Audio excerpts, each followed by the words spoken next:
Afinal, quanto tempo falta para iniciar a grande tribulação e dar início à sequência final dos últimos tempos?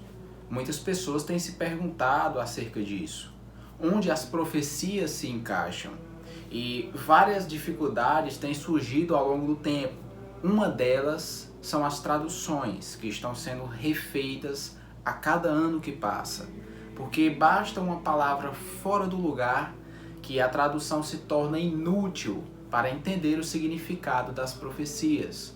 Nós percebemos que alguns textos estão contendo palavras inexistentes e outras faltantes, e isso faz com que as profecias se tornem um pouco mais complicadas de se entender.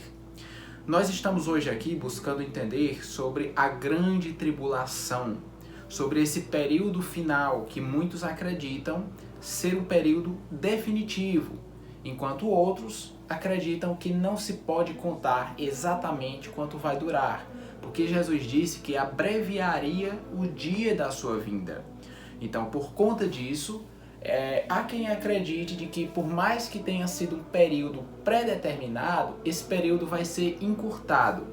Mas o que nós queremos ver aqui adiante é quando esse período vai iniciar e quando ele vai terminar.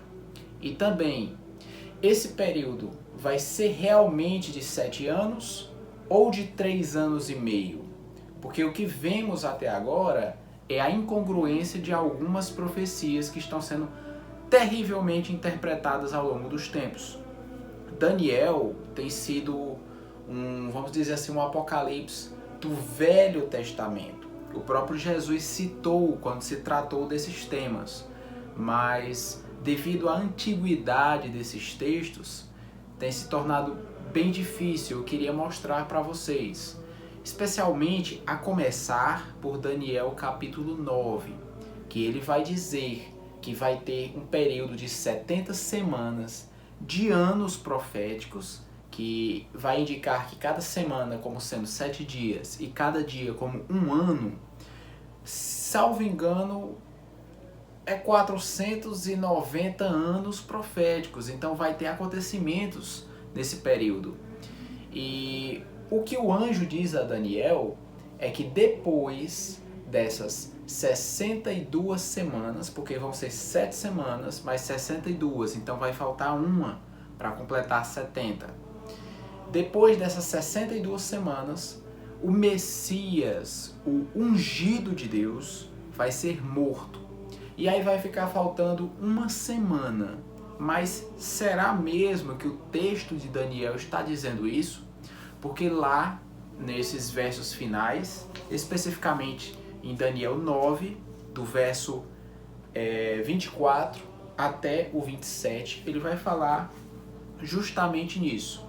Só que existem traduções que trazem um pouco inverso a coisa. Lá no último verso ele vai falar ele.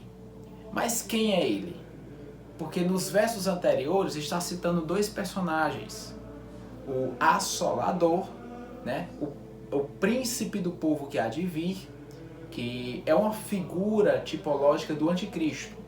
Mas também está citando o ungido, que no caso seria o Messias. É a mesma tradução, o ungido. Então esse ele, que está sendo mencionado aqui no verso 27, ele fará uma aliança firme com muitos. Mas quem? O anticristo?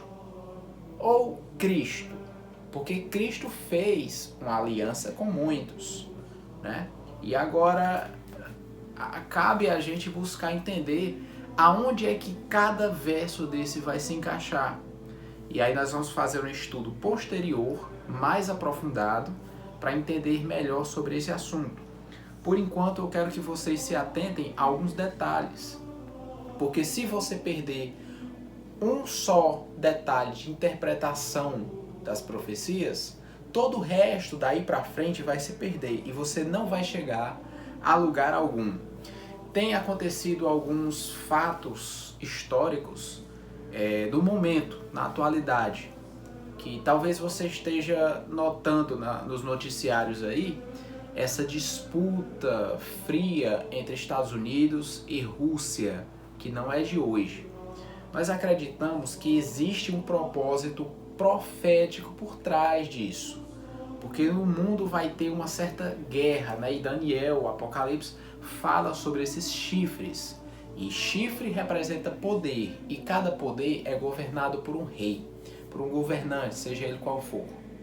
Quando Cristo fala que haveria guerras, reino contra reino, país contra país, nação contra nação, ele estava se referindo que nação e nação são guerras, disputas entre países individualmente, mas quando ele fala reino contra reino, provavelmente estava citando uma espécie de conglomerado de nações, sejam elas como for, como por exemplo, União Europeia, a OTAN, que é o Tratado do Atlântico Norte, esses países que se unem, os seus exércitos, para criar uma espécie de barreira protetiva militar e etc. Então, de um lado você olha a Rússia em união com a China, naquele regime deles lá, com os Estados Unidos do outro, levando a Europa, levando o mundo ocidental.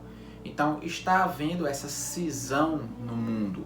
E é algo perigoso, porque acredita-se que vai haver justamente dessas regiões uma guerra que vai se estender do norte para o sul de Israel. E o anticristo vai fazer essa rota, né? Ele vai unir esses 10 chifres, vai derrubar 3 desses chifres e ele vai assumir o resto. Nós temos vamos dizer assim, um embrião desse futuro reino do anticristo. Acredito que todos vocês já devem ter ouvido falar do atual G7, que já foi o G8, né? Essas potências, esses países mais industrializados. O G7 hoje é composto por Alemanha, Estados Unidos, Canadá, França, Itália, se eu não me engano, deixa eu conferir aqui, Reino Unido e o Japão, mas a Rússia ela fazia parte antes, fazendo assim ser o G8, então ela foi tirada por essa série de conflitos. Nós temos agora o G7. Poderia ser um desses organismos internacionais, o embrião do que seria esses 10 chifres citados nas profecias de Daniel e Apocalipse, porque esses 10 reinos darão o poder ao anticristo. Então, nós não estamos muito longe de se criar algo parecido, estamos bem perto. Mas vamos à questão. Quando vai iniciar essa tribulação, essa grande tribulação? Muitos acreditam que esses tempos se dividem em 7 anos, partindo no meio entre tribulação e a outra metade em grande tribulação. Eu particularmente acredito que não tem essa divisão, que tribulação ou grande tribulação é a mesma coisa, são nomes iguais para um período de tempo definido e igual. O próprio Jesus responde quando vai iniciar essa grande tribulação, porque ela vai marcar o período final do fim dos tempos. Então, Jesus vai dizendo, olha, vai acontecer guerras, rumores de guerras, fome, terremoto, ódio entre as nações, bramido do mar e das ondas, etc. Ele vai dando sinais. E ele vai dizer que ainda não é o fim. Confira Mateus 24, do verso 6. Lá ele vai dizer, mas ainda não vos assusteis, porque não é o fim. Mas quando vai ser esse fim? Jesus responde lá no verso 14. Ele disse que quando o evangelho do reino for pregado a todas as nações, aí virá o fim. Então fique atento, porque quando o evangelho for pregado a todas as nações, a todas as tribos da terra, os cantos mais remotos, aí sim virá o fim. Mas esse fim não é especificamente o último dia da terra. O fim a que ele se refere é justamente o início da grande tribulação. Então, quando o evangelho chegar a todas as partes da terra, grande tribulação começa, marcando o relógio final para encerrar o período de reinado humano aqui na Terra. Então, nós podemos notar alguns aspectos importantes. Confira esses versos que eu estou listando aí para vocês, porque nós não podemos fazer a distinção de qualquer tipo de coisa. Nós temos que ter ligação, embasamento bíblico e histórico.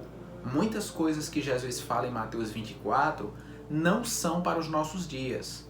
Existem coisas ali que ele falou que era para os dias dele, para os dias dos apóstolos. Por exemplo, quando Daniel está fazendo as profecias, o anjo diz para selar o livro, porque ainda não chegou a hora do fim.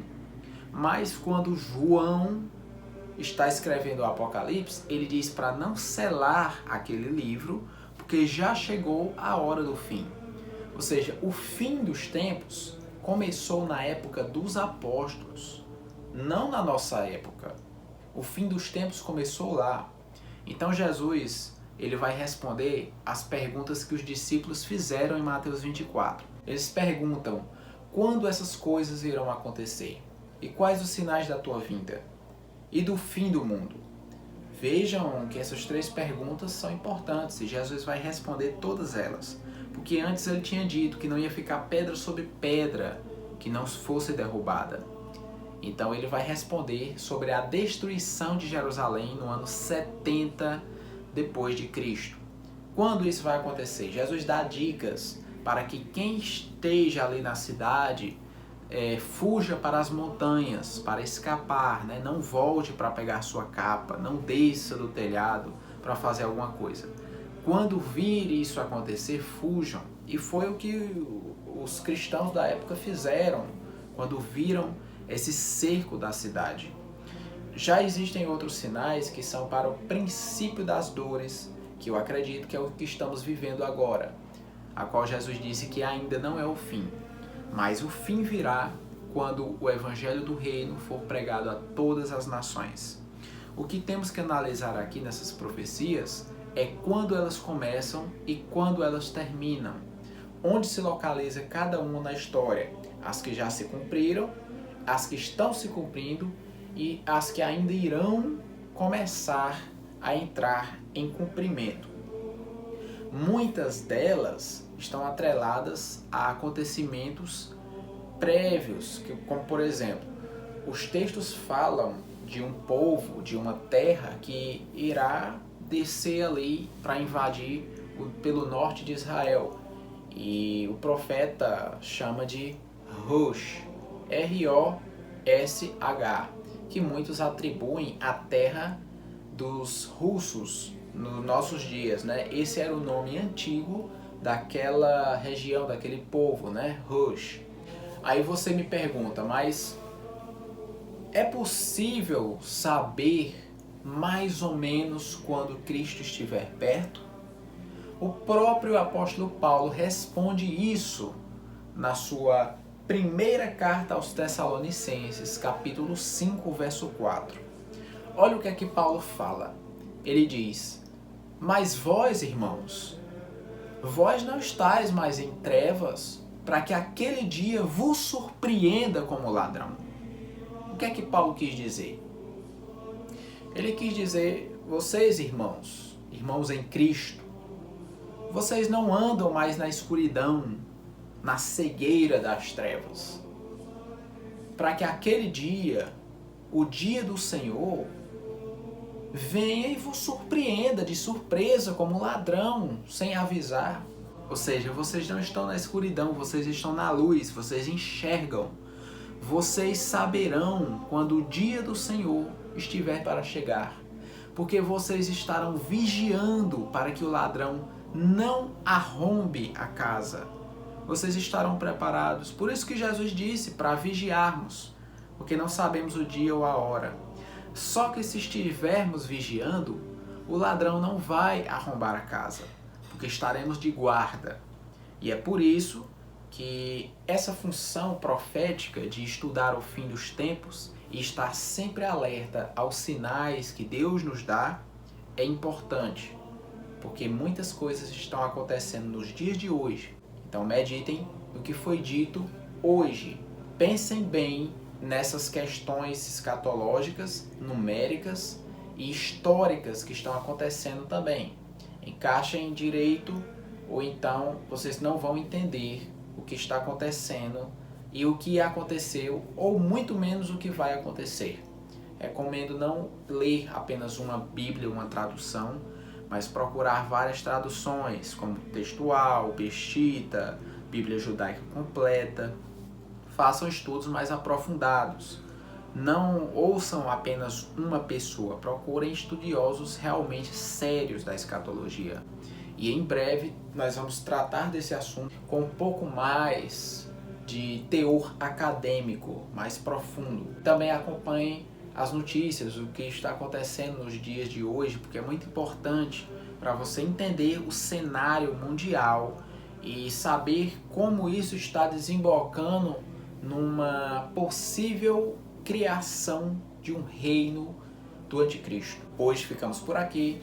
Espero que tenham gostado desse comentário. Não esqueça de dar o seu like, de comentar, de compartilhar, porque você ajuda bastante o nosso canal. Se você ficou com alguma dúvida, se você quer colocar alguma coisa que você não entendeu ou que quer sugerir algo, deixe nos comentários abaixo. Se inscreve no nosso canal, compartilhe para os seus amigos, que nos ajuda bastante. Hoje ficamos por aqui, nos vemos nos próximos vídeos.